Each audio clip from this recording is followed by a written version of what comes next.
Hello, welcome to Shooting Spitballs. This is the podcast where we drag under the microscope a whole manner of real-world video production scenarios, and then we figure out how to handle them when the unexpected hits on set.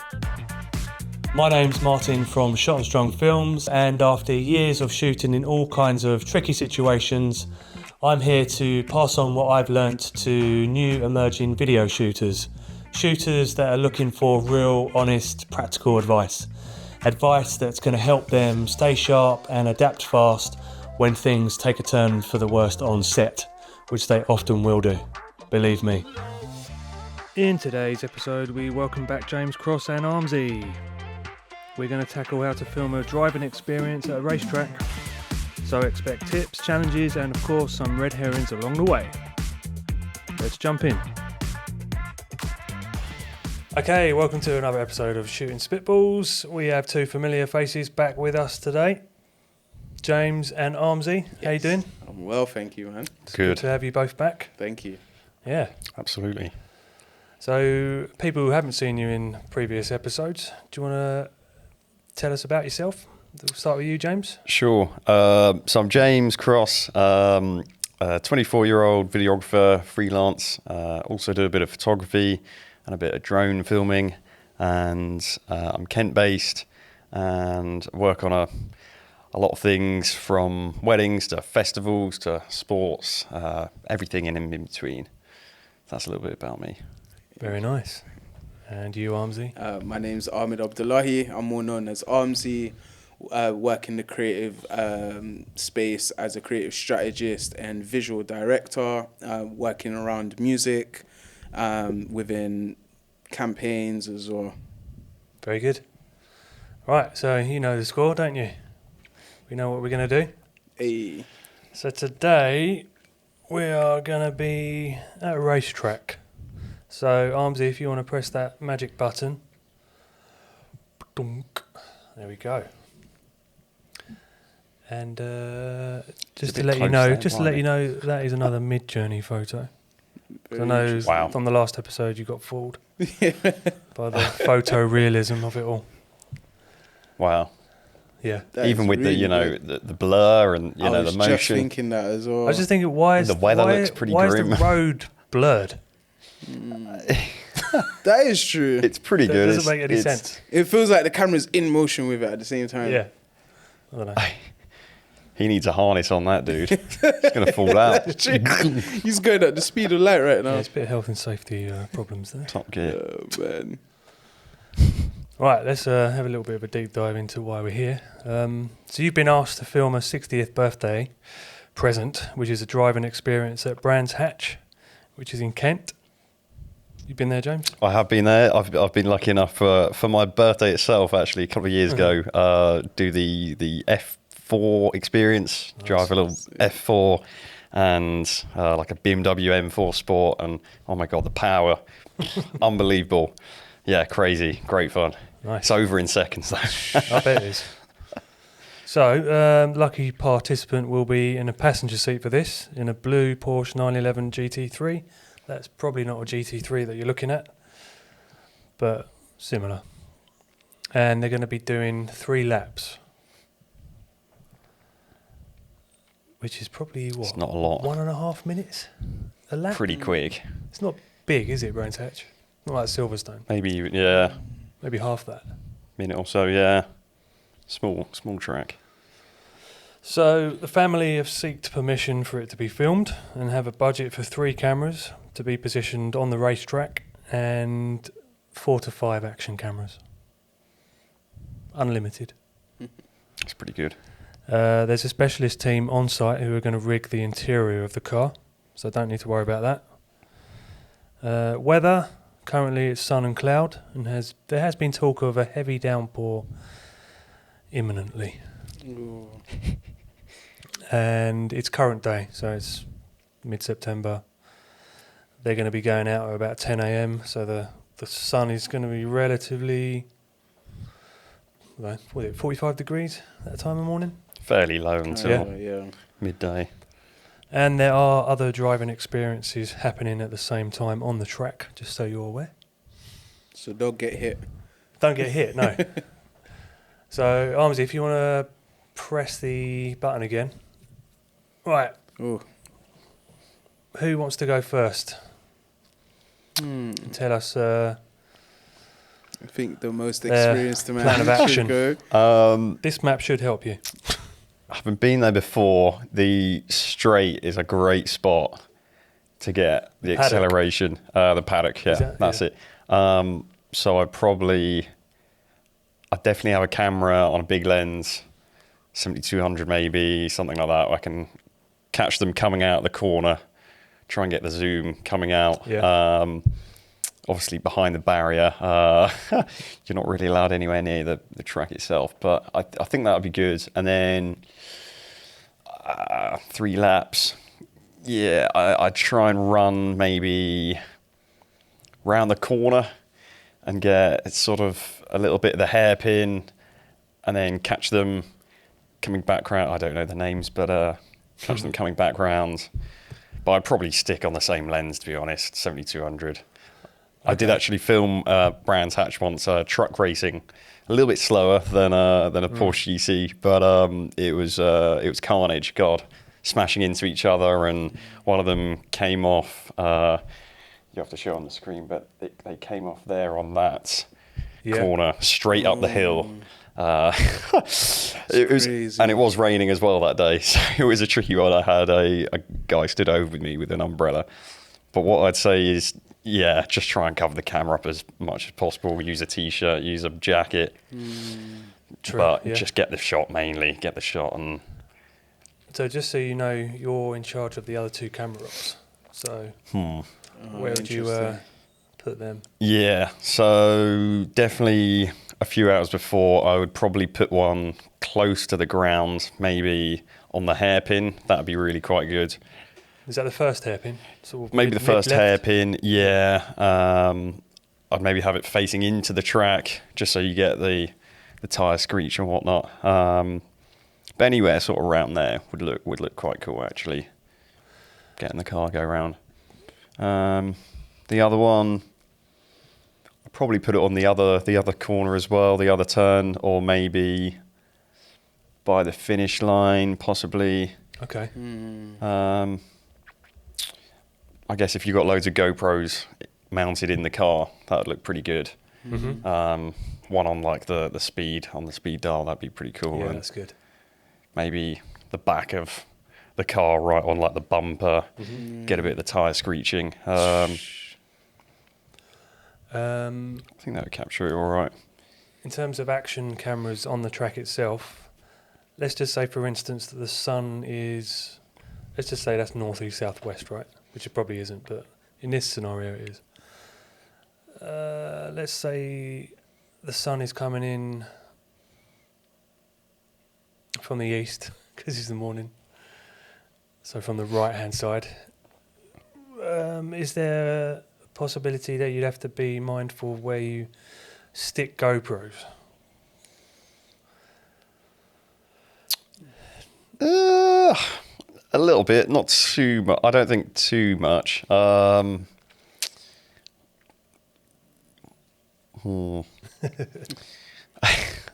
Depends how harsh we're talking, really.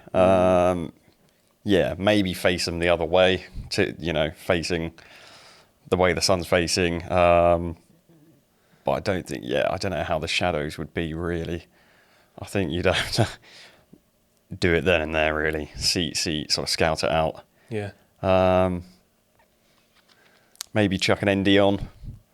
Uh-huh. You can get some good NDs for GoPros, so maybe put an ND on. The only reason I say that is because mindful. GoPros somehow have a tendency to give you that sort of light streak sometimes when you're shooting into the sun. And sort of make everything a little bit washed out. But that is true. I've realised that as well. A lot of light creep, I guess, yeah.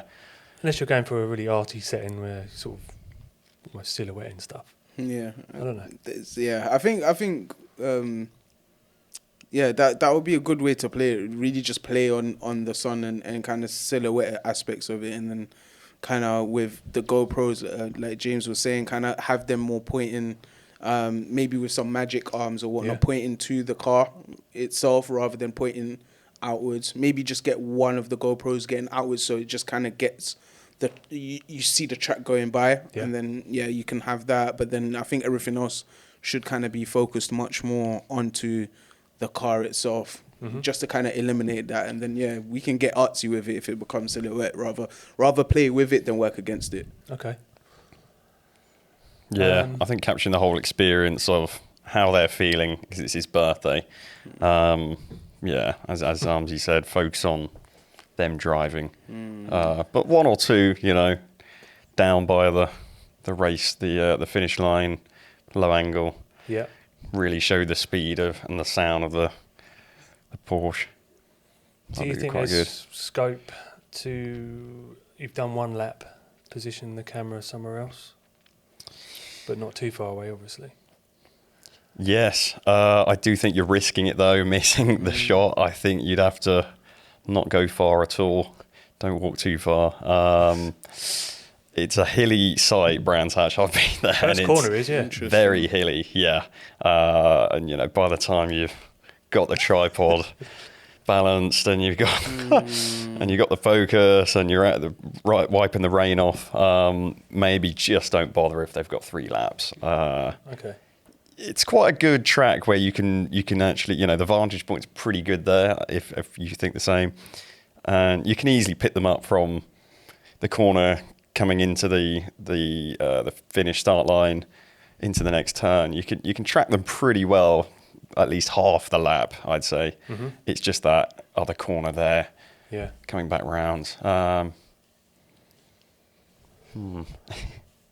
would you position your second and third cameraman? I don't know if you answered that or not.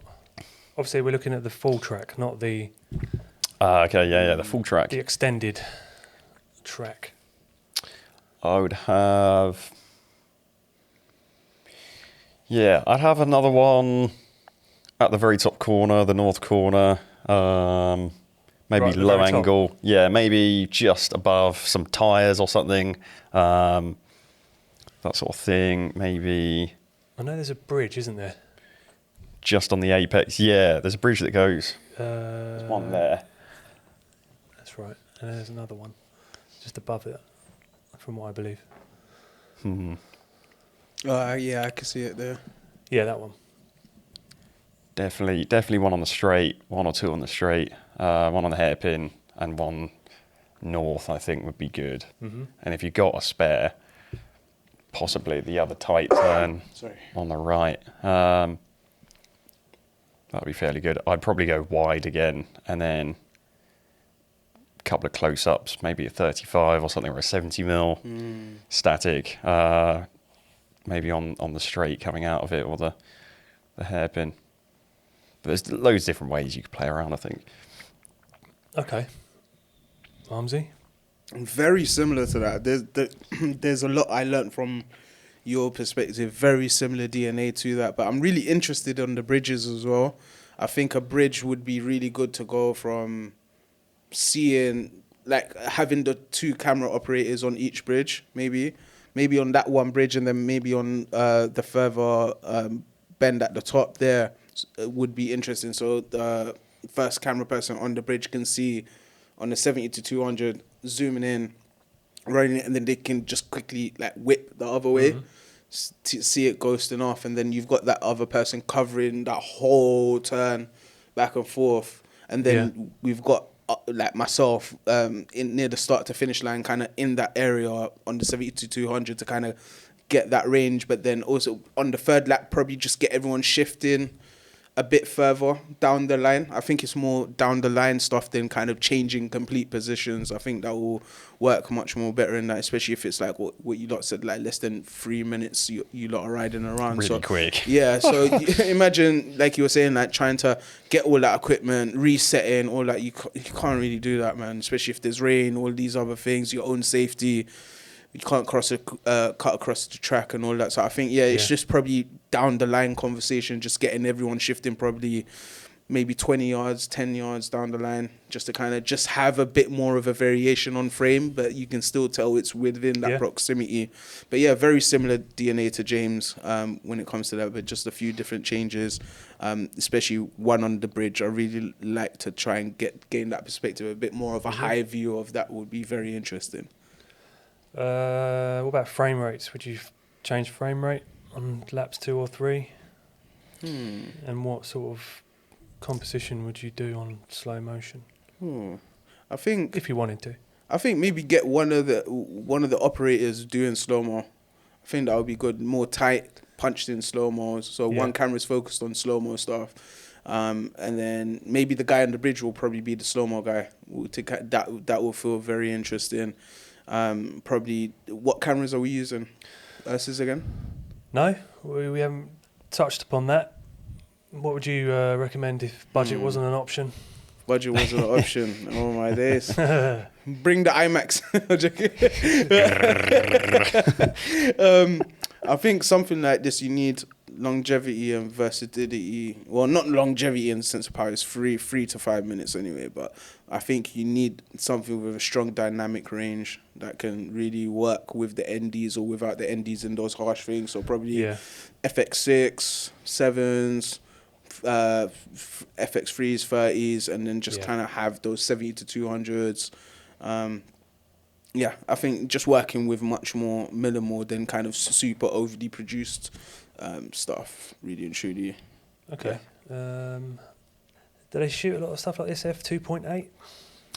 Not really. No, it's a good point. You know what I mean? Most, the F1 stuff I see at least, it's all really wide open aperture.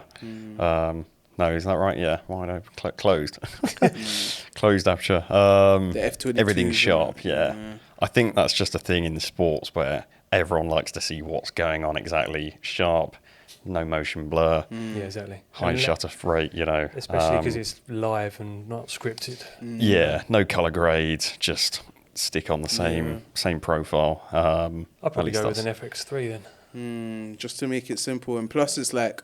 You have to be at those sharper f-stops because of the speed and the speed the object is moving in that distance as well. So it has to, like if F1 is going around that corner and then like that whole corner to your distance is 60 meters, you need to capture that whole aspect of it rather than trying to go aesthetic on 2.8 and then trying to zoom. Like it's so difficult to do that. So why are you going to put yourself in that position? And I feel like over the years as well, like it's developed the audience to kind of see sharper things in sport as well. So it's like a natural cadence to that. Would you shoot log? Or would you want to grade it? I'd probably go S-Cinetone, to be honest. Yeah. If it's only 3 laps, you could easily grade it. But if there's loads of cameras, I probably would stick. Although saying that, if it's raining, but then it's really harsh sunlight, if you're saying in the morning, maybe go log. It doesn't take too long to grade. I'd get it, try and look at a little bit more cinematic if it's for his birthday and it's not a specific race. Try and bring out the colours a bit more, a bit punchier than just the standard. Maybe a little teal and orange, depending on how the day's looking. I love a bit of teal orange, me. But I wouldn't do too much for this. True. Just make the car pop, make the colour pop nicely. Yeah. Would you try and match the GoPros with your FX6s and FX3s, or trying to make it look different? I'd try and match them. I think you're going to tell anyway. It's a smaller camera, it's a different camera, but I think the perspective would look pretty cool anyway if it's really low angle. Yeah. If it's right by the grass and you've got the car going past. But I would try and match them as best I could. They're fairly easy to match these days. They're not too... Especially you have log everything as well, and you can kind of get it across. But everything's in log these days. Yeah. And people will be able to clock straight away that it's going from much more of a high end camera to more of a GoPro aspect. It's like something like this will remind me of like how Top Gear used to do the stuff with the Stig, or when they showcase something, it goes to start line and then the bars come down and it goes into a grade and do it in that type of way. And I think, something like creating that type of Top Gear atmosphere would be my great direction to this. Cut to the sounds of like inside the car. Yeah, maybe get some quick B-roll of like the hands on the gear. You get me? All of that stuff. Hand on the gear shift, like foot on the pedal, just to get those B-rolls, just to correct it. I'd be thinking into this project Top Gear. That's what I'd be thinking. How can I remake that? Yeah, that sets the bar high, right? Definitely, maybe slow-mo inside the car of whoever's driving, of the birthday boy. Cool. And cut to that maybe of them really smiling, loving it, ecstatic, and back to right. I'm going to give someone a red herring now. Go on. This is very obvious because we've hinted at it before. Who wants this one? James? Go for it. Go ahead.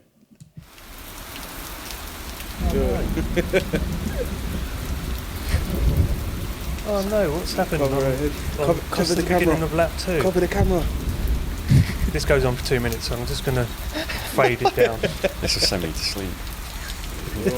It's like the car, man. That's what I listen to every night in a minute. Yeah, at this point, I would be scared of the camera. I would be telling the client, sorry, no, we can't. Yeah, I can't do it. I get scared when I hear thunder and then I've got a metal contraption in front of me. Yeah, it's not a good mix. So what if you didn't want to get wet? Might have to be a tent setup. Canopy. One of those big sort of canopy camera plastic thingies. I know what you're rain talking about. cover? The sleeves. Proper rain cover that you can get under. And if you're on a big lens, then you're going to be fine. You know, you're going to be soaked, but you're going to be fine. We didn't talk about whether you're on a sticks or handheld. Definitely on sticks for that, man. It's handheld. It's probably going to be harder if you're thinking. Depends on what lens you're on, right? I mean, if you're on a 70-200, you don't really want to be handheld. Yeah. I don't know. Yeah, I mean, it would be. I can see where you're going because I actually tried that to do that handheld on the 70-200 to zoom from when it's going around the corner to then pan it. That would be an interesting thing, but I feel like you'll get the rhythm and the accuracy when it's on sticks. Okay. You know, I think maybe just as a safe bet, I'd rather experiment with that and then try that rather than getting the other camera operators to try that. Rather have the safety with them to have that on sticks, and then I'll probably try that with maybe even have it on sticks for maybe the first lap, and then try it for the second one and third one, kind of experiment further maybe. Okay. I was just thinking whether you can get an umbrella on the light stand with a sandbag, but you got a lot of weight there, haven't you? Yeah. That would be. And if you're moving as well, you're moving that whole. If you're in one position, fine, that works, and you have two hands to, left and right, and you've got a nice umbrella above you. But yeah, if you're thinking of running around, which I was, maybe down the hill, not up there. I'd probably be a handheld setup and leg it with a tripod stand, but ideally not. A monopod and a t-shirt to wipe it off. You took it out of my head, monopod. That's so true. You could have done all-in-one, couldn't you? Yeah, I guess that, Yeah. Oh, I get where you're going with it. Then you don't have to faff for a minute with the hill. You can just sort of balance it. But yeah, the rain, I mean, I don't think you can plan too well for. Just bring a plastic cover if you can, or use your t-shirt. You have to strip off. Or a Tesco bag. I've done that before. Tesco bag. Cut a hole in Tesco bag, feed the lens through. Yeah, I mean, they're all don't, pretty well don't weather take sealed. this, people listening at home, as gospel. We're just giving options. Hey, we're giving you the options. Yeah, if your FX3 dies on you, or you're red, don't blame us. This is not camera advice. Please seek a professional for this. Oh dear. I think more of the question would be like, what if you're working in Antarctica as like National Geographic with, you know, terrible conditions like that, wind, rain, Imagine minus 40 degrees. I was just about to say That's that. when I would be more, definitely a lot more worried if my fingers are going to fall off or not. I was just about to say that. Whether the camera's going to run off. Yeah, imagine if your camera, it only goes up to minus 40 degrees, but you're in minus 41. Does your camera mess up then? Yeah, tricky. We're in the middle of the jungle. It's minus 40. I've had cameras overheat in like a big sweaty Ministry of Sound nightclub, that sort of thing. Wow. And on a hot day, but luckily I haven't really had too many, you know, Like cold. issues too badly. Yeah, they're pretty good these days, but Okay. Right, Armzy, we're going Yes. to go straight into your red herring. Go on. Are you up for that? Yes, I am ready. I don't think I thought this. Ugh. Bugs in the studio. As Right. long as it's not the same spider I saw. There's a few of those around. Yeah, try to get rid of them. All right, you ready? Yeah. This is kind of last minute thought, but here we go. Go on. Hey, listen, guys, I'm really sorry about this. I've just found out our guy wasn't actually in the blue Porsche today. He was in the bloody grey one. Look, is there anything we can do this to fix on your end? Can we fix it in post? That's what I'm hearing. Can we fix it in post? Oh my days. So this woman who's the coordinator, she's probably let's say she went to the toilet and then she wasn't in that discussions and he got into the grey car and didn't communicate it to us. No way. That is a Can it be major saved? F up, I'll be honest. listen, you got to do a color adjustment from a grey. I was thinking that. I mean, If it's the exact same model of the car, Change I'll the do colour. everything. Even if I need to get the highest level color grader, I'm switching the color of that car. And then if we can still get footage of the GoPro, merge it. He's lost 20 years. That's, well, your GoPros are going to be recording, Yeah. But then you've got footage of the other car. but I guess we're going to be recording because it needs to match in post, but probably not going to be focusing on that grey car, right? We're just looking for the blue car. Yeah, it's crazy. if all the instruction I've been given is focus on the blue car, I'm going to and focus. I've done that as best I can, you know, and I've got the deposit, I would stick to my guns and say, you know, it's not my fault. Yeah, no, that's Done true. what It's true. How could I save it? I would have a look, see if there's anything at all. I don't know, even 10 seconds of any of the other car. But I highly doubt it. You know, that sounds like a nightmare at that point. Maybe the we- wide shots might save Yeah. a couple of bits. Obviously, But I don't think you're going to get the full 3 laps. obviously there's another cameraman who's not with us who was filming him getting into the car. Maybe it's quite out there, but you'd sort of film him again getting into the other car. If he's happy to do that, yeah. But We'll then, fake it again. that kind of puts a blemish on his birthday, doesn't it? That's It's what I like, was going to say. yeah, sorry about this. Can we just get you going into that one for the edit? Yeah. It'd be a bit weird. You got to play it in a subtle way. Like, I just give want to him- get one heroic shot of you just going into that car. You've got to milk it in a certain Yeah, way, yeah. like to get it. So I've been in a scenario where, Sell it to him. yeah, you got to sell it to them without them letting them know what the situation is.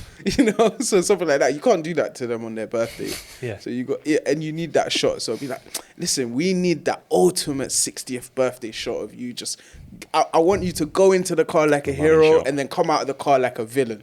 Uh-huh. You know, and then just working it that way. Or maybe just ask them to do one lap in the blue car with him in it. I don't know. Good luck asking that at Brands Hatch. Paying Yeah. by the minute. Yeah, I don't know what I'd do in that situation. Yeah, I so think. I try salvage it, but there's only so much that can be done. But the wide shots probably will help.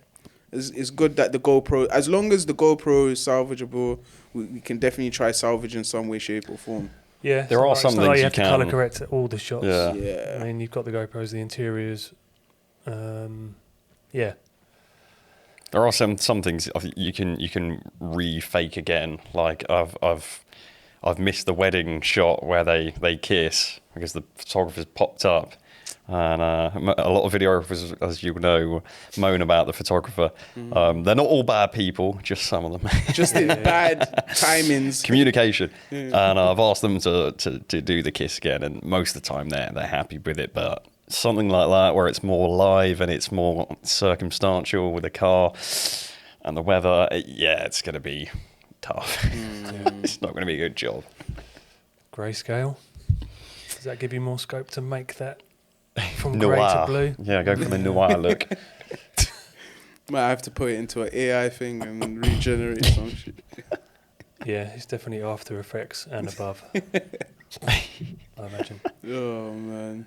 Okay, yeah, it's a tough one. So, there's no answer there. But just have to wait for his 70th. Yeah. Just get it right there. Yeah. Oh, my days. Have you been in any tricky situations like that to do with automotive stuff? I've only worked with automotives with music videos. Okay. I've had a lot of bookings and a lot of projects where I've worked on where we've booked out the car and then now there's no car. Or Yeah. Really? Yeah. And then, like, we've been scammed in some way, shape or form. Or... Oh, my God. Yeah, man. Like, especially because a lot of artists I work with, they want, like, some of these, like, abnormal cars, or try to get, like, a Cybertruck, or try to get, like, a old school drop G-Wagon top. or something. Yeah, Something cool. G-Wagons, but something much more like Cadillac and all of that stuff. That you can't Proper typically vintage, get into the UK, vintage stuff, But I've had a lot of scenarios where we've paid someone to rent a specific car. The page looks good, looks certy, testimonials, but then it's been a whole scam.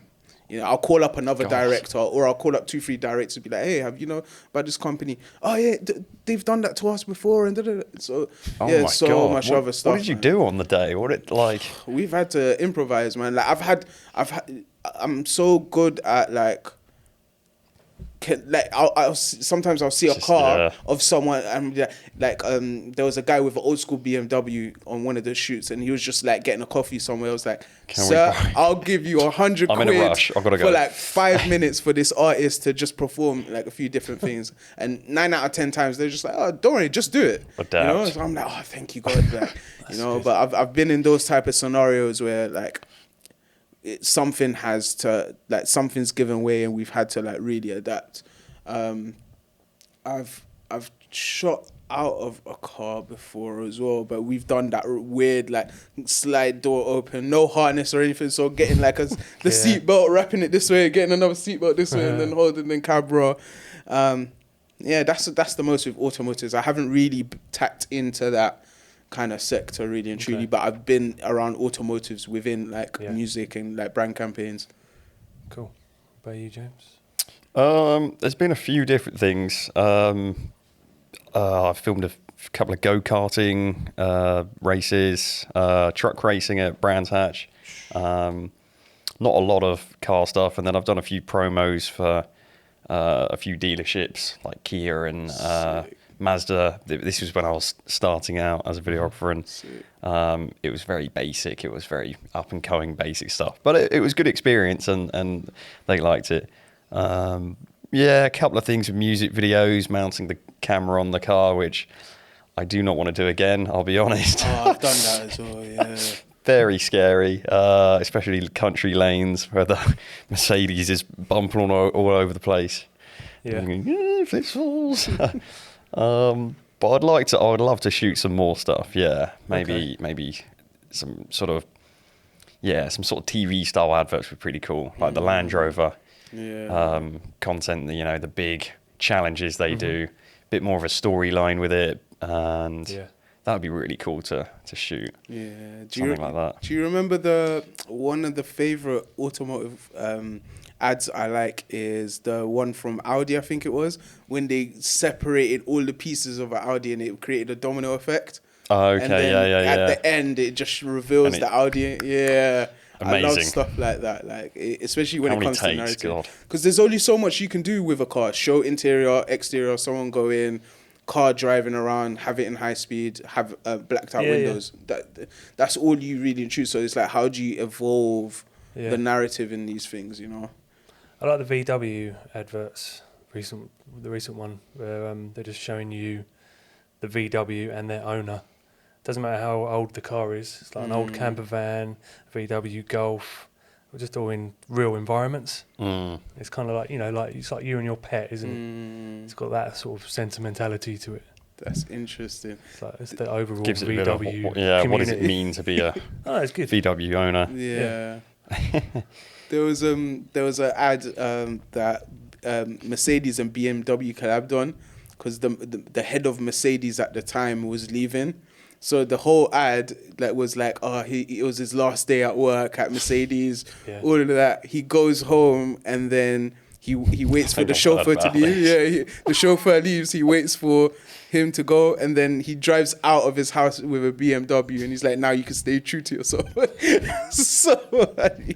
But I like stuff like that, man. Like where it's like those crossover, like you see how even Apple and BlackBerry, Apple and Samsung have beef with each other. Like Mercedes, Ferrari and Lamborghini, they've always got these kind of weird, funny narratives when it comes to the automotive team. Okay, that's interesting. I think the way, the car adverts, I mean, the amount of money they spend on them, these are huge shoots.